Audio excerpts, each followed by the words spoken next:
Hey everyone, welcome back to Merriment Mondays, where we explore all things happiness, joy, and living our best, most vibrant lives. I am really excited to talk about a topic that honestly I planned out in advance and didn't even think about the fact of its relevancy, but I think a lot of us can maybe relate to right now, especially right now. Today, we are talking about the idea of feeling guilty when we feel happy, or when we celebrate things, or when we promote ourselves or our business, and when we're doing those things and others aren't feeling happy. And we're going to talk about why it's okay to feel happy, even when others aren't happy, when other things aren't perfect for everyone else, and how we're able to hold space for our own joy and celebrate our lives without feeling bad for it. So I want to start by hearing from you. Whether you're here live or watching the replay, take a moment to think about this. Have you ever held back from celebrating something in your life because you felt like it was the wrong time to be happy? And if you're comfortable, share in the chat what your answer is when you felt this way. And let's see that we're just, not alone in this. Okay. And I'm your host, Mary England. And I'm just trying to get this camera right here. Okay. So I'm your host, Mary England, and I'm a merriment maker and your coach here on the Merriment Making channel, where we talk about mental health, confidence, self-love, more. And I'm here to help you liberate your inner child, to reconnect to your joy, to embrace things in your life, the weird things about yourself to the fullest, so that you can live your life to the fullest and have fun and feel good. So if you want to ever discuss your more specific and unique needs with me, then feel free to come on over and figure out how to work with me at uncustomary.org.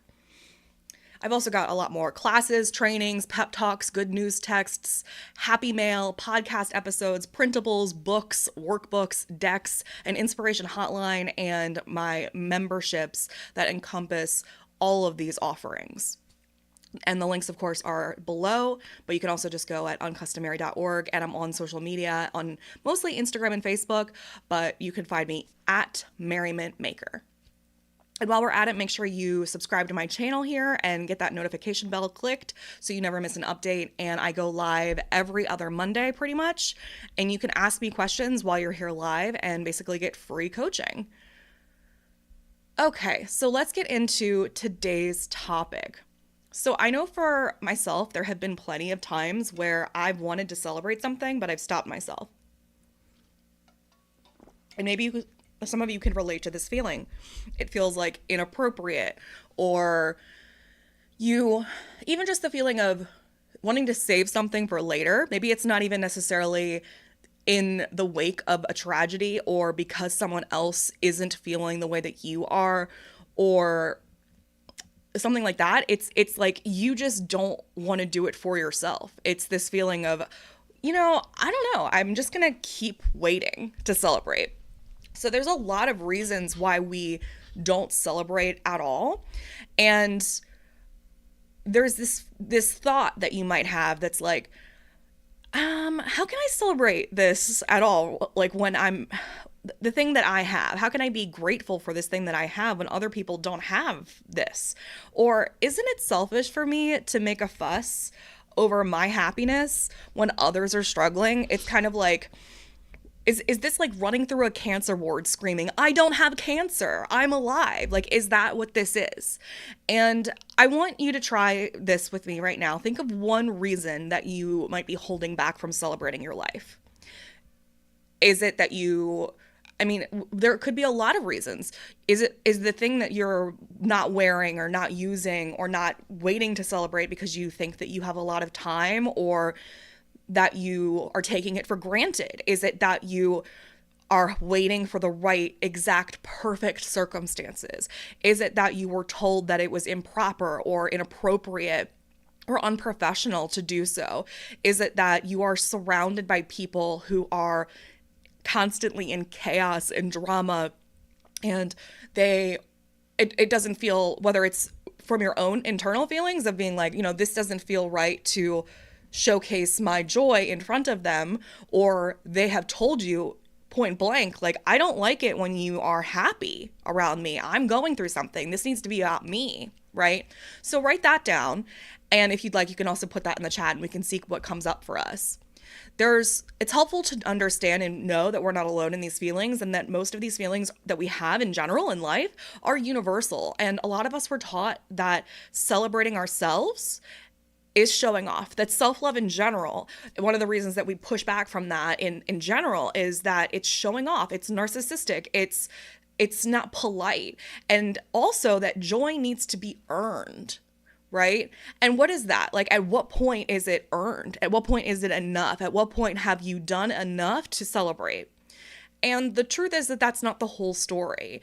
And my job, part of my job in this world, is to showcase both sides of things, to play the devil's advocate, to demonstrate both perspectives of things, and to maybe let you in on the idea of the other side that you might not have heard of in your head, and give you the permission that you might not have considered.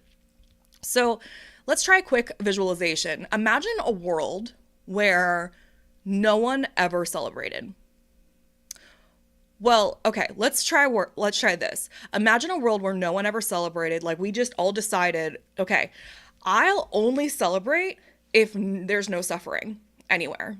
There will only be celebration when there is zero suffering. What would that world look like? Darker, sadder? I think it would be a much less joyful place. Because the truth is that if no one ever celebrated because we knew someone, something, somewhere was suffering, we would never celebrate anything. Because for every birth, there is a death. For every, that's not even a metaphor. Literally, every single time someone is born, someone is dying at the same time.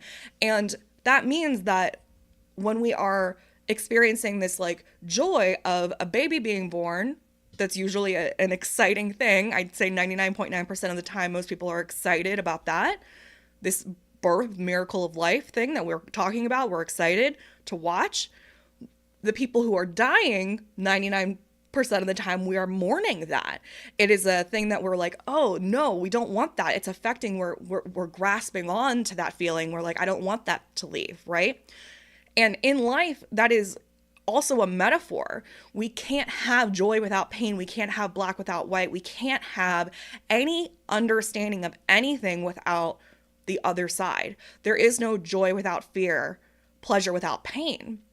In fact, most of these things run on the exact same receptor. We don't even realize intellectually or physically that it's kind of even the same thing. It's just the other side of the same coin. Now, without getting into that, let's just go back to the original idea of imagining a world where nobody ever celebrated if there was no suffering.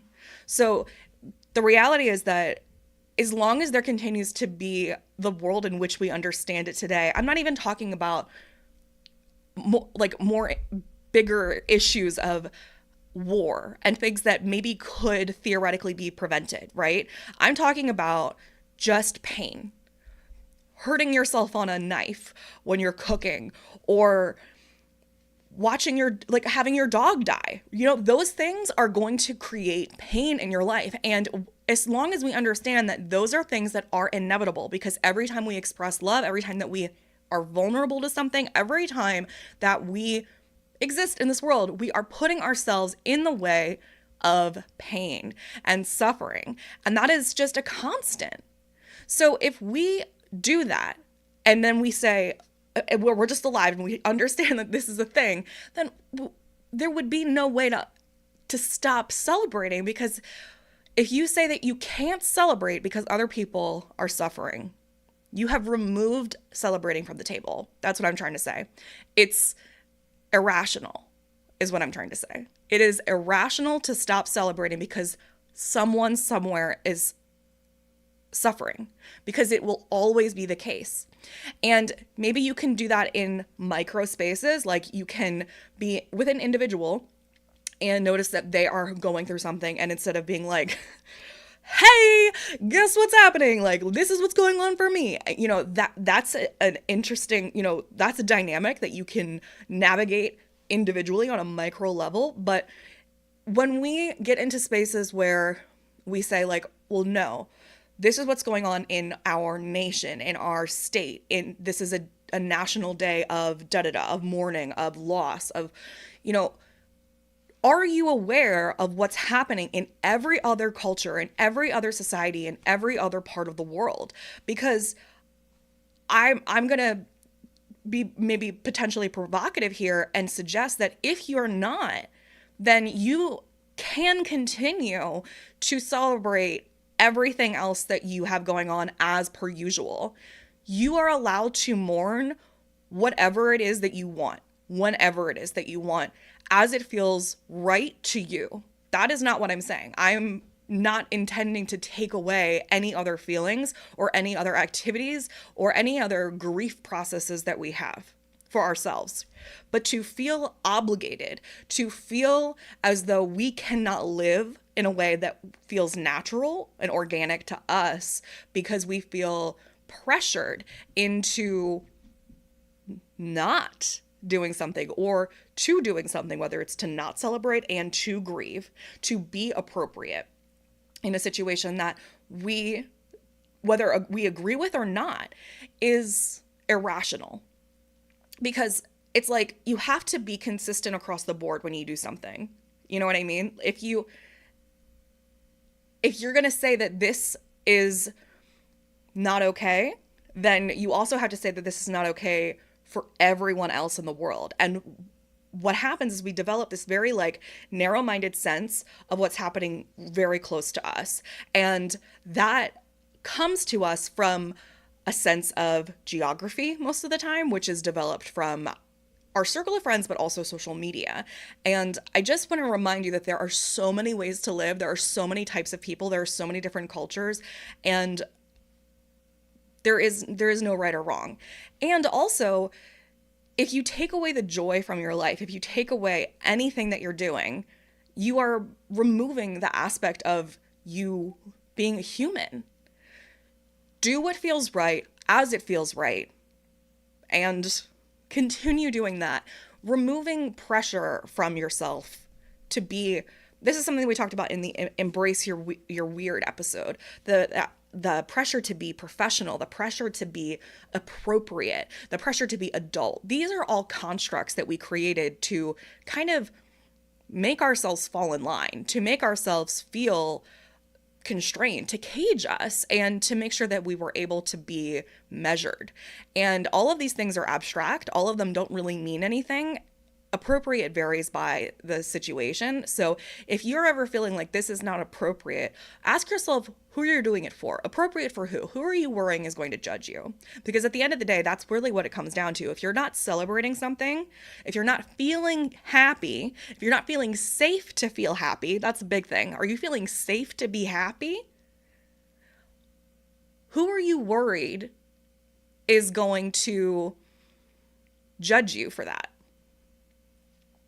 So I think that all of us, or most of us, can see that celebrations bring light in a theoretical sense, right? They add joy to our lives and to the lives of those around us. So even if the world isn't perfect, we can still choose to celebrate, knowing that it doesn't take away from anyone else's experience.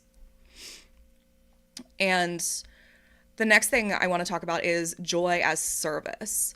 So as a perspective shift that really helped me is sometimes when I worry about, or in the past, I guess, when I worried about showing off my joy.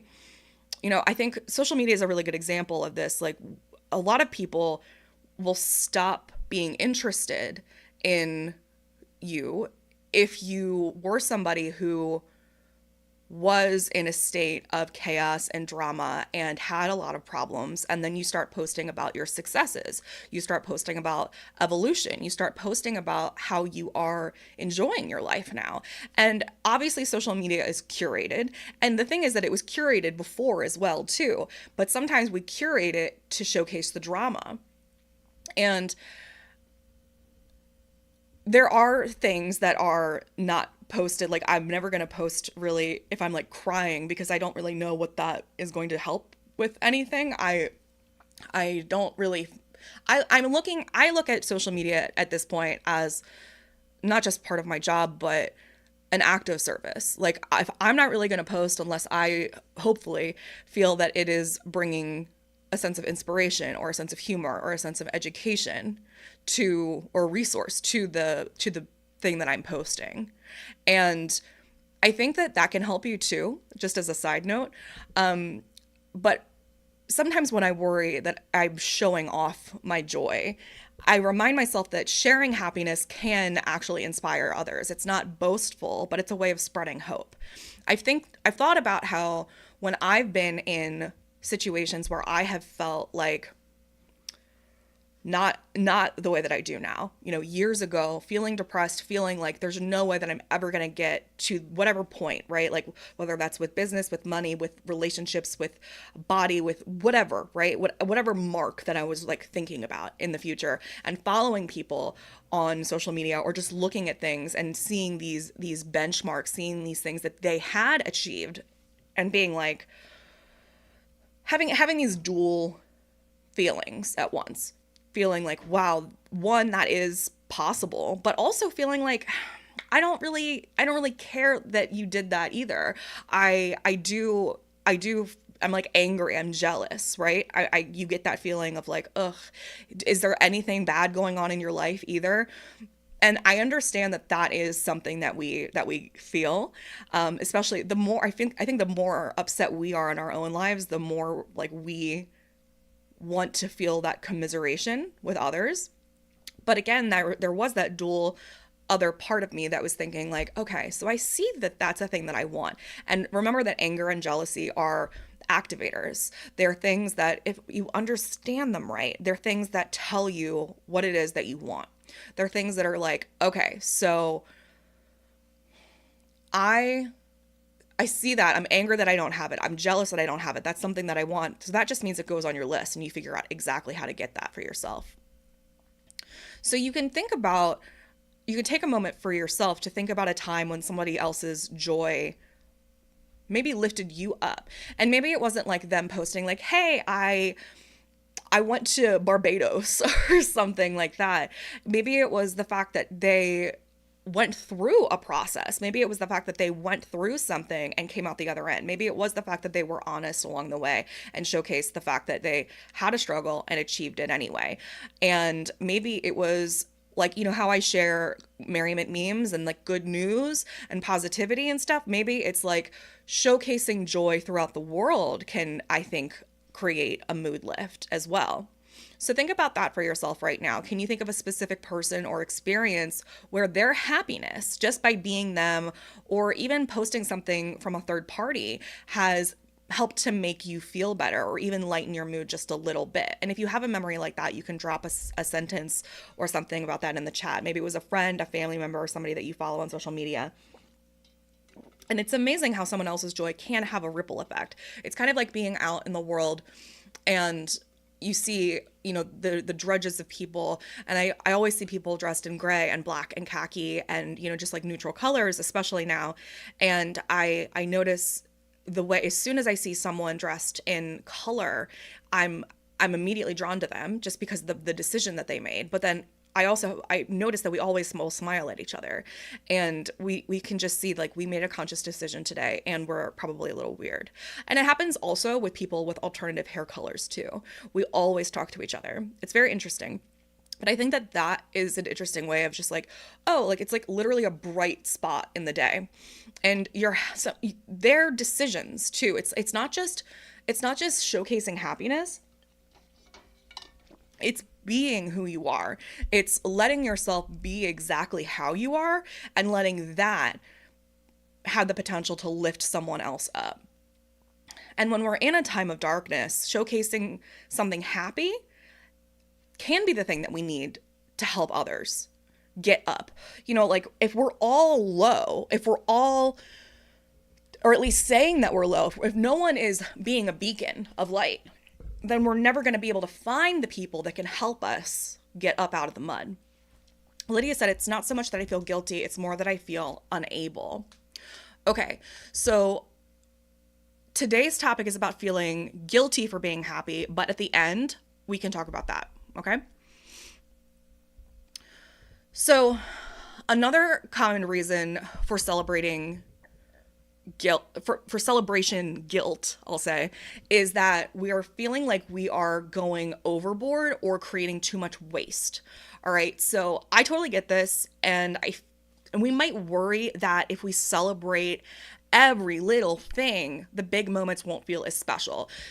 I always said that one of the reasons that people really care about prom in high school is because there's only one, and it's usually for some schools, you only get one in your senior year. It's not like every year you get one. You have to wait and wait and wait for prom, so it becomes really, really, really novel. So if you had prom every single month, every single weekend, then nobody would really care. But prom becomes this big deal because there's one. So there is something to be said for novelty. Absolutely. There's something to be said for the originality, the uniqueness. And that also doesn't mean that you can't create novelty in new ways very often. I am living proof of that. Like I crave novelty in maybe too much, out of an average person. I have a deep desire for novelty. I get bored very fast. If we want to blame the stars, there's way too much Gemini in my chart. There's also way too much ADHD in my brain. I get very, very, we'll say bored easily or distracted easily. So I am very easily or very out of necessity wanting to find new ways to do things. Okay. I don't know why the happy part isn't on the other side of the cup. If I was left-handed, this would be a lot cuter for me to drink. Okay. But I do understand, like, why we don't want to break out the good china, because if we break out the good china every time, then is it even the good china, or is it just our plates? I do understand that. And the thing is that sometimes we still won't break out the good china even when it's once a year. So we have to kind of get over that hurdle of, feeling like it's safe. Again, there's a feeling of safety, a feeling of not feeling safe that it's okay to be happy, a feeling of it's like not safe for us to celebrate, of feeling like it's too grand, this is too much, this is too weird. And that goes into other topics, right, of us being, well, that's a little much, like how much are you going to overdo this?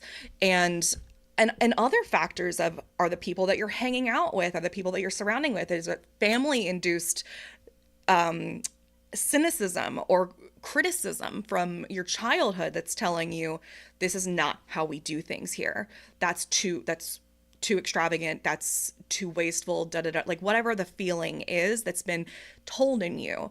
And remember that if you have, I talked about this in my recent body confidence seminar about values being misaligned that aren't actually yours. So if you have when you're a young person and your parents or caregivers are, or even a coach or a teacher or something, and you're a little sponge soaking all this up, they tell you, something that you don't even necessarily know or believe because you're just young and open. And they say something like, red-haired people are not beautiful. I'm just making that up. And that's the thing that they tell you, and you understand them, and you choose to believe them because you trust them. And that here is something that you hear in your brain. So now you grow up and you resist red-haired people with red hair, and you also never would dye your hair red, or if you have red hair, you are self-loathing. And I don't know, you know what I mean? Like you adopt that belief, right? But that belief was never actually yours. It was something that you heard. And psychologically, when we have something called cognitive dissonance, when we believe something and we're not acting in accordance with it, we develop these active kind of like traits. Like it's really just it's anxiety. It's this discomfort. It can come out as like disassociation. It can come out as a lot of different symptoms, but if you trace it back, it's the fact that you were told something that you decided was a value that you believed, and then you aren't acting in full alignment with it because it's not your belief to walk with, to hear with, to believe with, to live with. So it's kind of like if you say you're a kind person and you don't act as a kind person, it's not really a lifestyle. It's just a thought that you say that you are, but you're not living in accordance with it. You say that you want to stop smoking, but you don't stop smoking. You're not living in congruency. You have a cognitive dissonance. If that's making sense, then apply that to this. So if you say that if you have this belief in your head that like it's not safe to do this, it's not safe to be happy, it's not safe to showcase that you're happy, it's not good for you to show your emotions, it's not even feeling, like Lydia said, unable to be happy, that might even be traced back to childhood. Like, were your parents unable to showcase that they were happy? Did they ever showcase that they were happy? Is it something that you literally have no map for? Can you actually imagine what it looks like to be happy? Do you even understand what that means? Do you have a definition of what happy is? Like, happy to some people is being enthusiastic, being alive, being free, going on adventures. For some people, it's being peaceful, having no conflict, being able to like go into a cabin and never see anybody ever again. Is it being successful with a book? Like, you have to, in order to be able to understand whether or not you're happy, to be able to be happy, you first need to be able to define it. So happiness for everyone is extremely different. And I think that's something that trips us up too, is like, what is it? It's like the word success. When people say, well, I'm going to be successful. Like, well, what the fuck does that even mean? What are you talking about? Tell me what that means for you. So if you say that you want to be happy, tell me what that means. Do you even know what that means? You have to write something down if you're going to be able to do it. If you can't explain to me what happy is for you, then you're definitely not going to be able to achieve it. So if you feel unable to be happy, then tell me exactly what the things are under the umbrella of being happy that you feel unable to feel. And then you can work on those things, because happy is an umbrella for other feelings.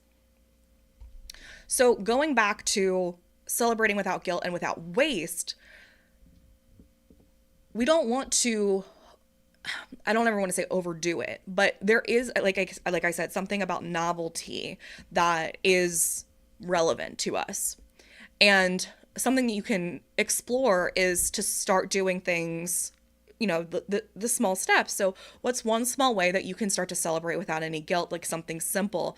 And it can be without any supplies either, dancing to a song, writing yourself a note, making a toast at a dinner, making a toast to yourself, making a toast to your cat. And one of the things that I had to do, like, God, it's almost like 15 years ago now, that really helped me to get out of this, it was kind of like a hoarding mode with my supplies. I collected all these craft supplies. I still do, but now I actually use them. But I was in a lot of these mail swaps with people from all around the world, and I would get these really interesting supplies that I felt were too good to use. Some of them I was never going to get again. They were from Switzerland, they were from South Africa, they were all of these amazing things, and I was like, I'm never going to get these again. These are too special to use. And I was doing that not just with the stickers and the scrapbooking supplies and things. I was doing it with everything in my life. It was all too special to use. Save it for a rainy day. Save it, save it, save it, save it, save it, save it, save it. And that is something we have to get past. Now, one of the ways that I started to get past that was, one, celebrating unusual holidays. So unusual holidays is an extremely, that I started doing that before, like 15 years ago, before people even knew that these were a thing. But now they're very accessible. There's a lot of really great websites that you can use. I started using Brownie Locks back in the day, and now there's really great, that's a website, but now there's really extensive websites that you can find something for every single day now. It's so wonderful. And in conjunction with that, and a gratitude journal, and I started to make an with my gratitude journal, I started to art journal inside of it. So I started to use the supplies that I had and force myself, exposure therapy, to use the stuff that I felt was very special to me to highlight the things that I was grateful for, because I knew that the gratitude journal was working. I was starting to see that that actually felt like something. And I was like, okay, well, it's not like if I take these supplies and put them in the book that they're leaving the house. They're not going anywhere. They're still mine. It's actually becoming more of a piece of art instead of them just sitting here. So I started to highlight the book and I started to use the stickers and stuff inside of the book, and it felt safe. It felt like something that was tangible. It felt like I was doing something productive and highlighting the thing that was actually working for me. So that was something that kind of like popped my cherry of being able to, that's a bad term, of being able to like get past the negative feelings of wanting to hoard the stuff for later. And once I kind of once you get through whatever barrier it is for you, you can start to feel like, okay, the next thing's a little bit easier. And that's what exposure is. You take one small step at a time. So celebrating does not have to be a grand event every time. It can be as simple as wearing your favorite outfit, going for a walk to appreciate nature. And I know that these examples make people roll their eyes. I really understand that. I do. But I also need to hit home how important the simple stuff is. Like getting dressed up, going outside, and looking at nature. Very simple. Yes. Seem basic. Yes. Things that you can find online for yourself. Yes. And do it every day for a month and report back to me and tell me that you don't feel a little bit better. Maybe a lot better. The thing is that, again, we skip the basics. We skip the basics and we want something that fixes us overnight that's really complicated. Because here's the secret. One, we think we're too good for the simple stuff. And two, if we find out that the answer was so simple that we could have just written 3 things in a journal or gone outside every day or put on an outfit, and that changes our problem, whatever our problem is, it doesn't have to apply to happiness, it can apply to anything.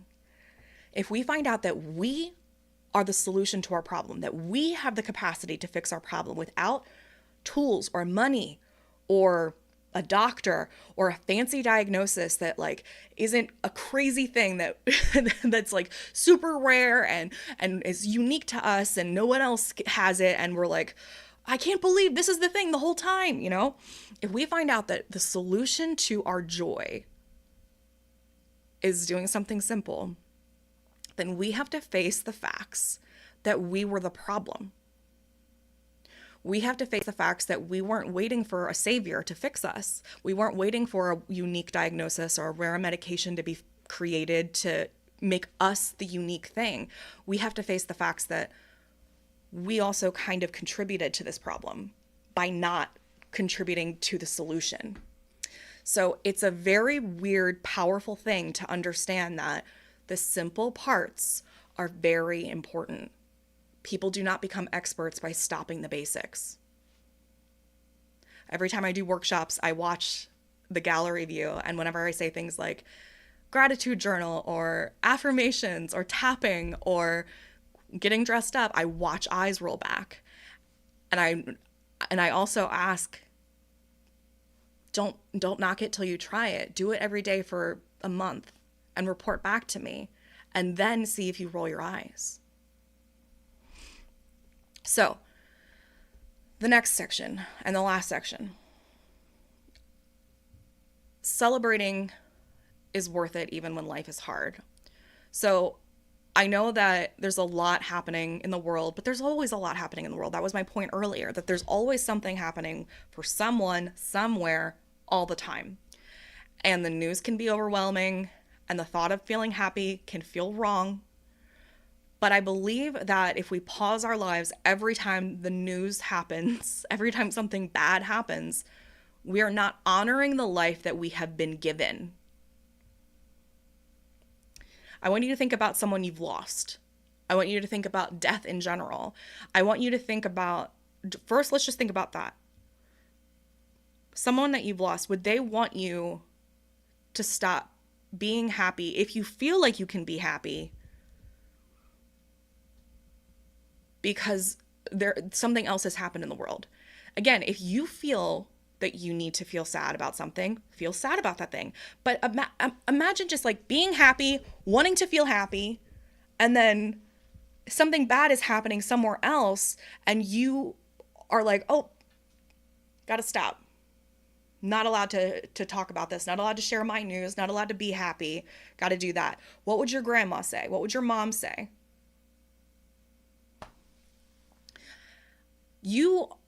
Sometimes it helps to think about the things that we've lost to give ourselves perspective.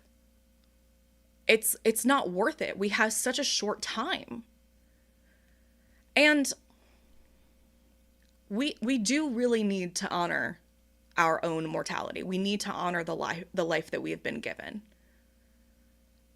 And sometimes I think that can actually contribute to being able to feel happy, to giving ourselves the concept of, wow, life is short. What are we going to do with this?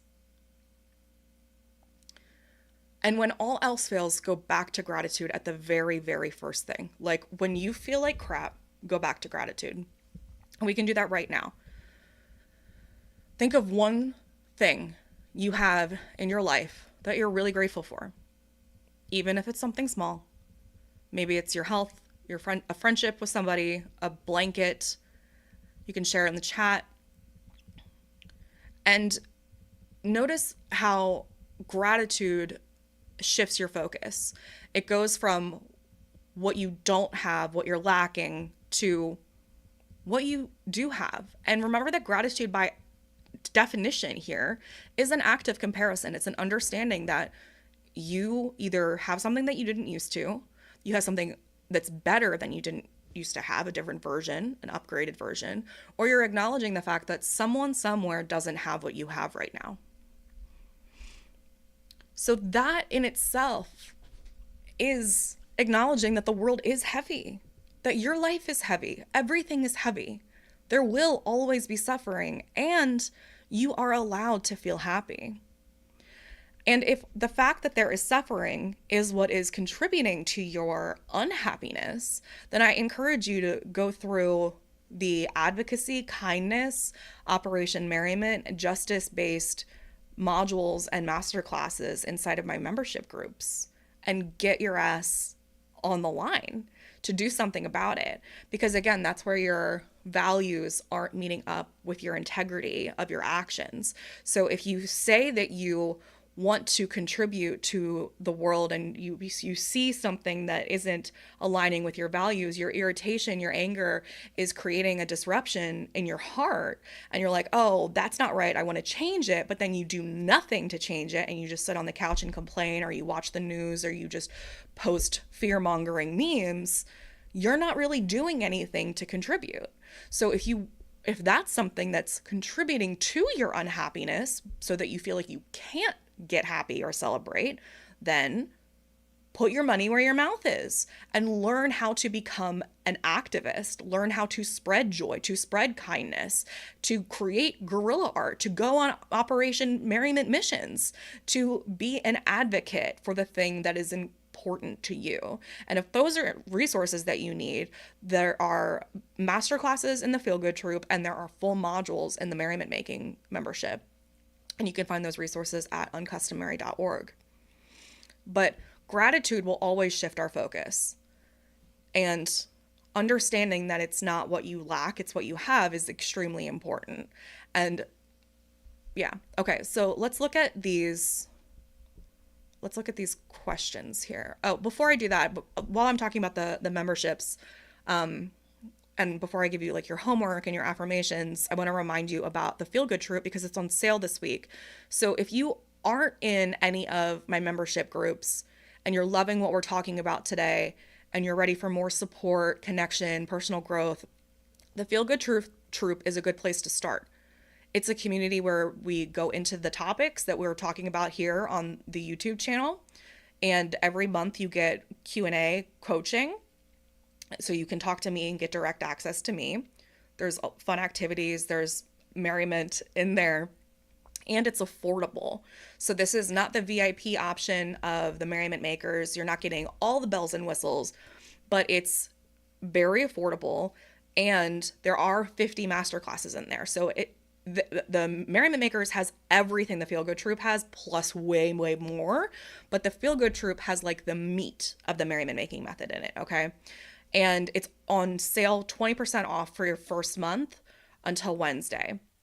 So this is just, it's got master classes covering topics like anxiety relief, self-confidence, positive psychology, and whether you need a quick mood boost or to deep dive into a masterclass, or just a reminder that you're not alone in this. The Feel Good Troop is here for you, and I know that the way that you feel matters. That's why I do all of this. So when you feel good, you're ready to create real change, which is really what we want. My idea, my ethos, my ideology does not stop with feeling good. It continues into doing good. That's really what I'm here to encourage. It's to help you help yourself and others. And that's what I think makes this different. So if you're ready to join something and to create something and to find more resources, then head over to uncustomary.org to learn more and sign up. And here I'll put up the little marquee thing. Is it up? It's not moving. Well, it's feel good. It's here, I'll put it in the chat. It's uncustomary.org/feel-good-troop. And it's 20% off your first month until Wednesday. So it's only $32 to start. Okay, so let's look at these questions. So Lydia was talking about, it's not so much that I feel guilty, it's more that I feel unable. So this is a giant question, right? How do I feel happy? So if you're still here, Lydia, I would love to know more about what this is, because this is, I mean, at the core of this question is like, I feel unable to be happy. How do I feel happy? Right? So if you can elaborate on that, that would be helpful. Otherwise, I'll answer the best that I can. But at the core of it, this is what I do. This is, I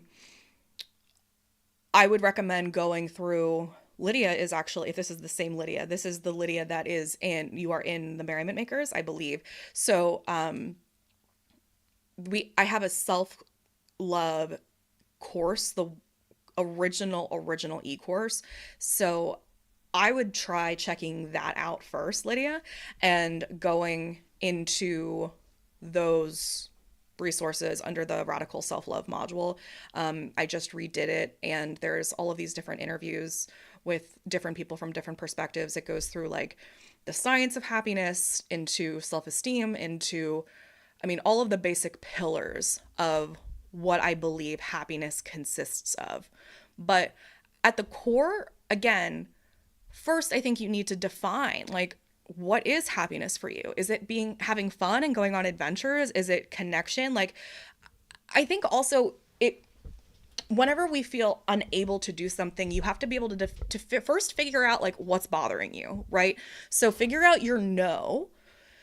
We all can figure out our no's a lot faster. We can figure out like what we hate the most. Very easy, much easier to do anyway. Sometimes we still can't figure that out. We can't embody that feeling. We're like, I just don't know. I'm not really in touch with it. But for most people, it's easier, at least, to figure out what is it that we are disliking in our life right now. What is it that you're lacking? What is it? If you had a magic wand, boop, what would you do if you could solve one problem overnight with a magical godmother merriment making wand?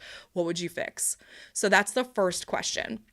And if you notice that is like, is it that you want more friends? Is it that you want less anxiety? Is it that you want to stop the negative self-talk in your head? Is it like that you want a different something? Like what is it that you are craving that you want to remove or add to your life? Okay? And then so there's that and defining what you think is happiness. And then based on the answer to your question of the overnight thing, I want you to look at active solutions and a plan that can lead you to actually doing that thing, because we do not have the fairy godmother wand, but we do have resources. So if you want friends, then in the Merriment making membership, there's a whole connection module, right? And you could go and you can like look at how to make friends. There's resources and there's apps and there's tips for how to talk to people. There's all these different kinds of things like that that'll help you create connections. Is it that you want to reduce your anxiety? You can go to the anxiety masterclass and that all there's multiple masterclasses on that, and look at reducing your anxiety and having techniques that are both for short term and long term that are going to help you to reduce those things. And even if you're not in the Merriment Makers membership, you can still use Google and the library to figure out what it is that your next steps are going to be. You can even just use like ChatGPT. You could just type it in like, this is my goal. How do I do this? You know? But again, you can't take out an appendix unless you know where the appendix is. I've updated my reference from spleen. Spleen was arbitrary before, but now that I've had my appendix removed, that's what we're doing. So you have to know what it is that you're operating on, and you have to know where you're going to take it out. Otherwise, you're just going to like be rooting around in a torso forever. So what is happiness to you? What is it that you want to fix? And how are you going to do it? I don't feel comfortable expressing my happiness when people around me are negative and in complaint mode. Okay. So that was what I was talking about like not feeling safe when you are around other people who are in drama mode, in complaint mode, in commiserating mode. Okay. All right. So let's expand on that then. So most people are in a place where they aren't doing work like this. Most people are not coming to classes. They're not reading books. They're generally even unaware of like the fact that journaling can be a tool or is a tool, right? It's a weird thing to imagine when we're in this world, but most people are completely unaware of these kind of development and evolutionary tools for personal development. So that also coincides with the fact that most people are driven by their like animalistic brains. When we kind of, you know, when you like control, alt, delete, reset your computer, we all have that in us. You know, like if you were to just reset yourself and forget everything that you've ever known, you'll go back to this like state of survival and just like fear and all these things, right? So complaining is a way that we connect with people. Pete Holmes has this, he's my favorite comedian. He has this very good joke that hell for him wouldn't be going down somewhere to have to work all day. The worst part of hell would be if they had to work all day and then when they blew the whistle for the break, they weren't allowed to complain to each other. And I think that's very telling of how we are as a society. There is something extremely powerful about us connecting through a shared hatred versus a shared love. There is something in us that just biologically, based on survival, negativity is more powerful than positivity. That energy is more powerful overall in the world. It's why a lot of negative things will win. And they have won in the past. It's wired in our brain like that. When I talk about negative self-talk, for every negative thought that you hear, that you say, or however you want to frame that in your head, technically, in order to overpower that, we need to say 3 positive things to even it out. Okay? So that is the level of power that negativity has just in our own minds. It's 3 times as powerful than positivity. And that means that that's why it's easier to bond over a shared hatred versus a shared love. And also, it's been reinforced. It's been reinforced for decades, for generations, whether or not, even if it wasn't something that was biological, even if we remove that from the factors, if we take that out and we just start saying like, okay, no, this is just environmental. This is something that my parents did and their parents did. What's happening is that we've been in situations of like 9 to 5s and we're tired, and this 40-hour work week is something that was created within the past century, and we don't know what we're doing, and we're tired and exhausted, and we come together and we have very little time at the end of the day, and then we complain about it. And that's really what we have. By the time we're done complaining about the things that we need to get out of our chest, because we do need to feel expressed about the things that we've processed during the day, there's little time for much else. So that is true too.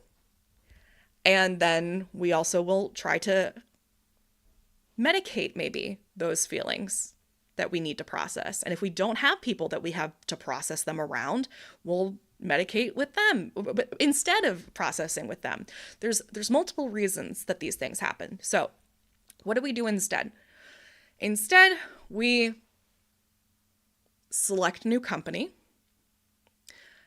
and or with the company that you currently have, you are in charge of shifting the rhetoric.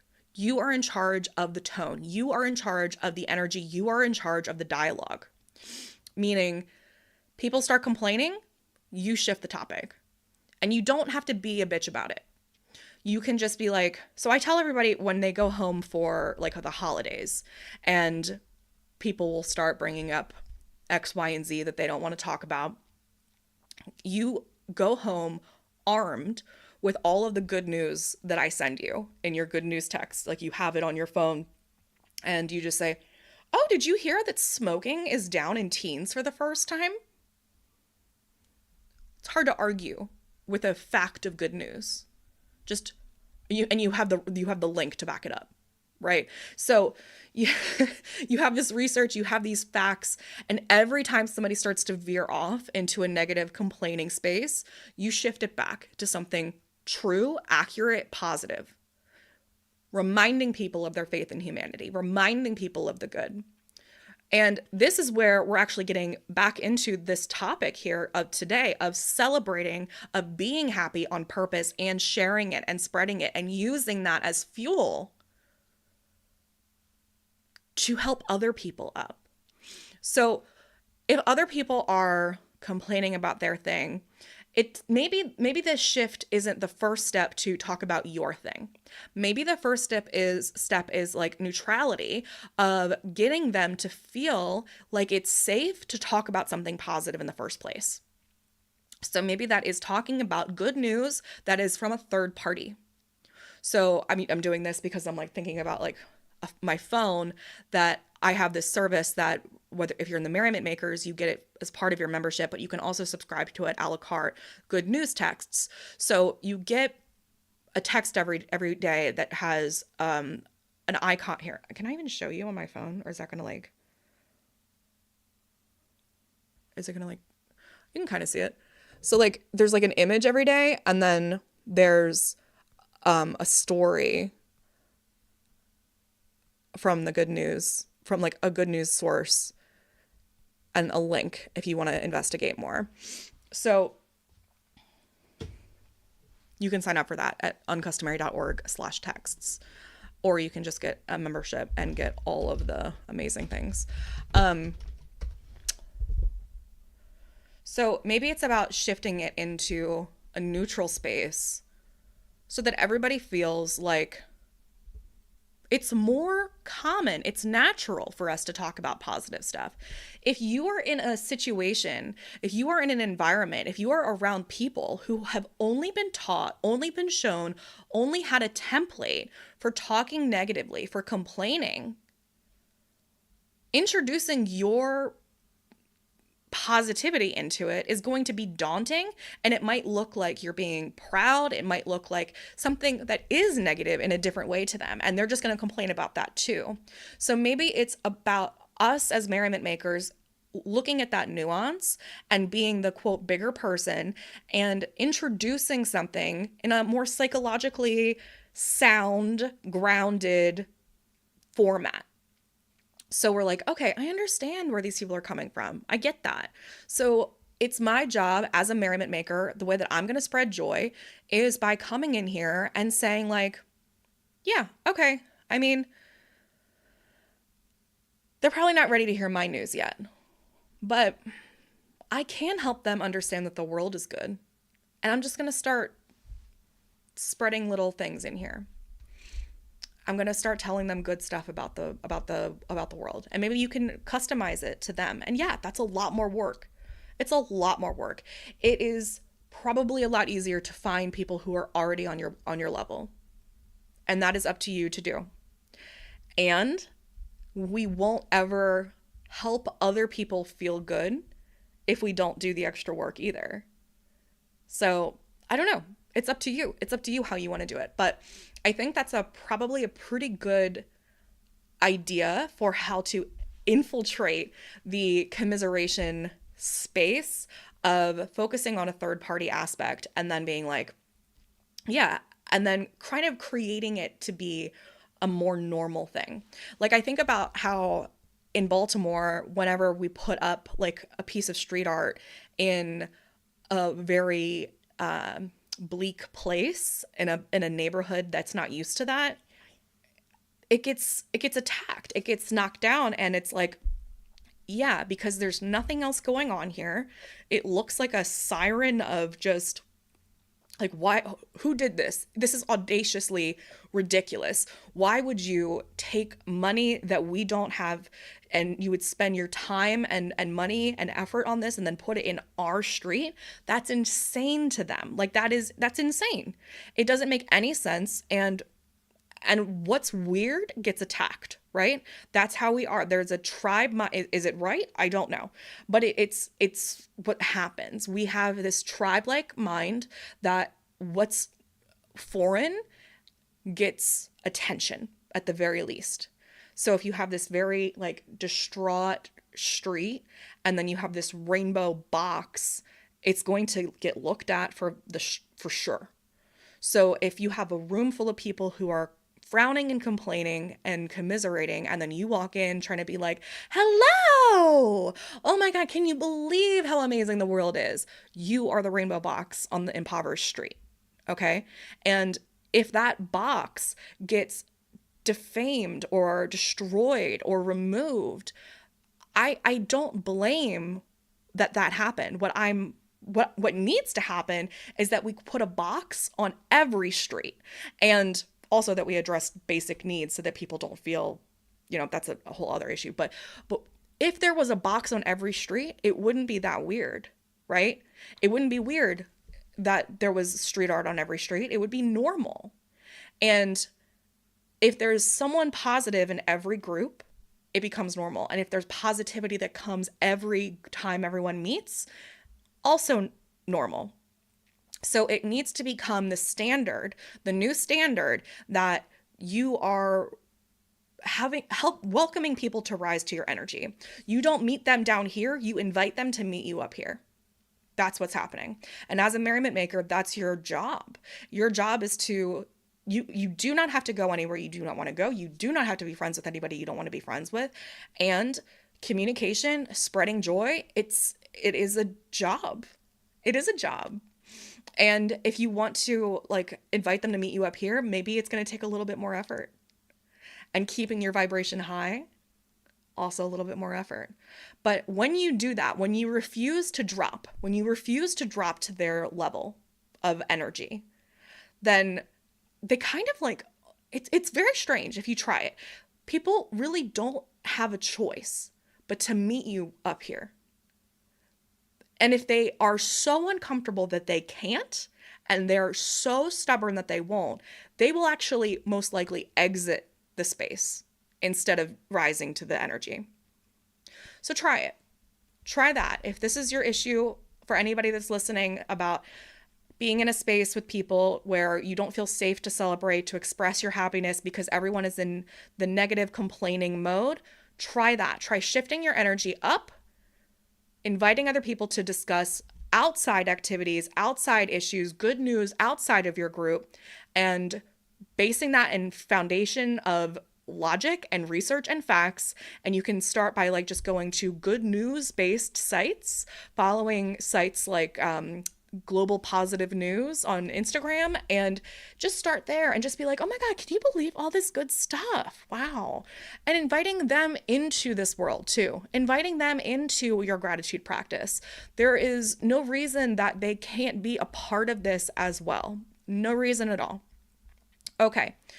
So I hope that helps. I hope that that is part of your integration of this topic. And remember, without the integration, without doing the homework, without taking what you understand and learn from anything that, whether it's from me or a book or a podcast, whenever you have an aha moment, if you do not take that and apply it to the next thing that you do, what you have done today was a waste. Remember that. So if you like find out something and you're like, oh my God, that's it. That's the thing. That is it. Oh my God, that's just a great idea. Fantastic. I love that you found a great idea. And if you have an opportunity to apply that great idea the next time and you forget, that's one thing. If you have an opportunity to apply it again and you choose not to because it's hard or you're scared or you're anxious, it is now shelf knowledge. You have great ideas and you are wasting them. So integration is integral. In the Merriment making method, we are not talking about just theory. Theory is really important. It's what gets us inspired. It's what gets us on our feet. We're like, yeah. That's a great idea. But you know what? A lot of people can get you on your feet at a conference. But what I'm trying to get you to do is have tangible activities that you can do and take into your next action and actually follow them through. Because if you're not doing that, none of this mattered. This is all just a bubble that we're talking about in like a simulation that doesn't even matter, because if the next time you go to your friends and you just come in and they're upset and you meet them down here, this hour that you spent with me was a waste. Okay. And that goes for everything in life. Do not let your ideas, your aha moments, your understanding of things, your new perspective shifts be a waste. Because then it's like a double waste, you know? You spend time learning and not applying. Ugh, not worth your time. You're so much cooler than that. Let's do cool stuff. Okay, here are some affirmations for you to take with you. I am allowed to celebrate my life knowing that joy brings light to the world. Let's say that together 2 times. I am allowed to celebrate my life knowing that joy brings light to the world. One more time. I am allowed to bring joy I am allowed to celebrate my life knowing that joy brings light to the world.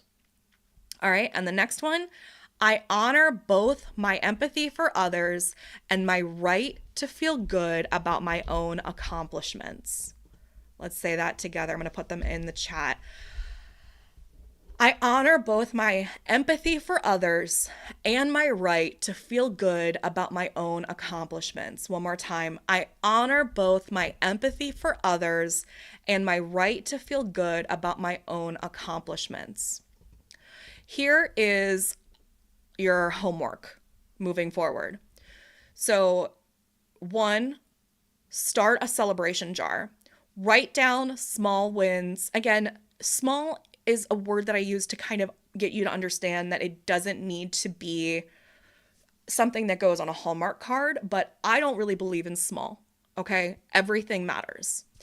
But small wins, joyful moments, things you're grateful for, nice things people say to you, aha moments, anything that you see that you enjoy, anything at all. You are allowed to write down anything positive at all, a celebration jar. You get to craft this experience however you want. just cut out little slips of paper. You can decorate a jar. It can be just a cup. It does not matter. You don't need to go to the craft store to do this. It can literally just be a cup and slips of paper from a sticky note. Doesn't matter. And at the end of the week, pull out a few slips and remember, sometimes celebration is not, when we talk about celebration, and I understand that something like that as a word can be so abstract, and we're like, what does it even really mean? Does it mean that I'm like tooting a horn or like making a noisemaker, or I'm having a party for each one? Like, what does it mean? The answer is yes, it can be any of those things. And sometimes it's just this like reverence. Sometimes it's remembering. Sometimes it's writing about it. Sometimes it's just looking at it and being like, oh yeah. And realizing like if you hadn't taken the time to write it down, you probably wouldn't have remembered it ever again. So take a moment to write things down as they come to you. If you're outside, moving around, on the move, out at work, you can create like a note on your phone to do it, to keep track of it, and then every night you can add it to the jar. Another thing that you can do is to just try to celebrate something in your lives this week. And again, the word celebrate can feel abstract, and maybe this is just the act of acknowledging it. Something that I realized with the unusual holidays was celebrating unusual holidays gave me the opportunity to just notice that there were things that I would forget about. So there was the first one that I ever did was unusual, what was it? Unusual Musical Instruments Day on July 31st. So I was like, oh, well, okay, let's find out what those are. And then I made a paper plate, and I put seeds in a paper plate and like stapled them together, and I made like my own maraca thing.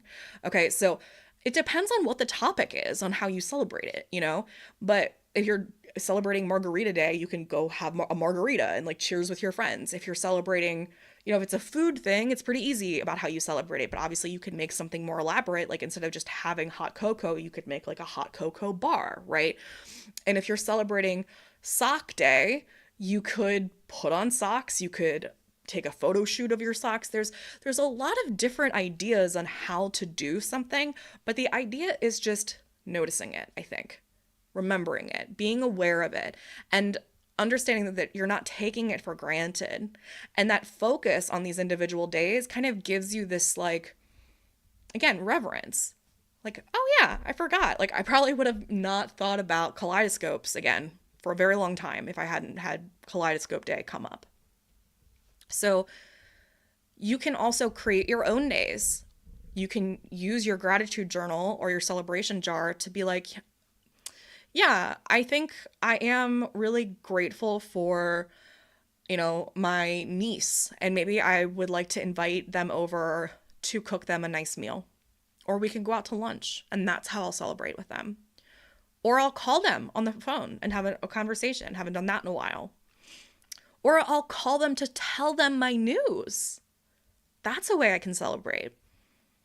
Or when you find out that you wake up again the next morning, that you didn't die in your sleep, you dance around in your kitchen. Like, there are so many different things to be here to celebrate for. And if you ever feel the guilt creeping in, remind yourself that your joy is valid. You are allowed to feel happy. You are allowed to celebrate.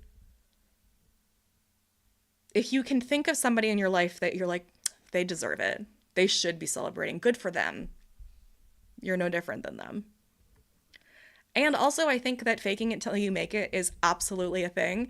So if you kind of force yourself to celebrate every day, I think you're going to start to feel more happy as well. And if you want to celebrate with other people in the Uncustomary universe, check out the Feel Good Troop because it's 20% off until Wednesday. And before we wrap up, if you want to share one thing that you are planning to celebrate this week, I would love to know.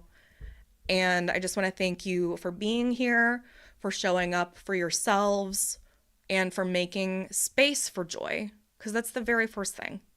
The awareness, the acknowledgement of it, the fact that you're here is so important. Because, like I said, most people are ignorant to it. And maybe your job as a merriment maker is to spread the awareness. And your happiness does not take away from anyone else's. A rising tide lifts all ships. There is so much room for so much happiness, so much more happiness. And it adds to the goodness in this world. So go spread that joy, make it contagious, and I will see you next time. Remember that you deserve every little bit of happiness that comes your way. I love you. And and I do have a new free seminar coming up on December 4th. You can find that over at uncustomary.org/winterblues. I don't know if there's a dash in it or not. But you can also just go to uncustomary.org. And that's if you want to learn about like seasonal light issues, if you get anxious or angry or sad in the winter or with low light, or if you just want to develop more happiness habits, you can go reserve your spot for a free 90-minute seminar. We're going to have giveaways. We're going to have a workbook. We're going to have live coaching and a bunch more fun surprises. But it's just a free seminar like this, but with more people. So come on over to that and reserve your spot, and I will see you next time for Merriment Mondays. I love you. Remember to like the chat, like this video, share it, subscribe, do all of those things, and I appreciate you so much. I celebrate every one of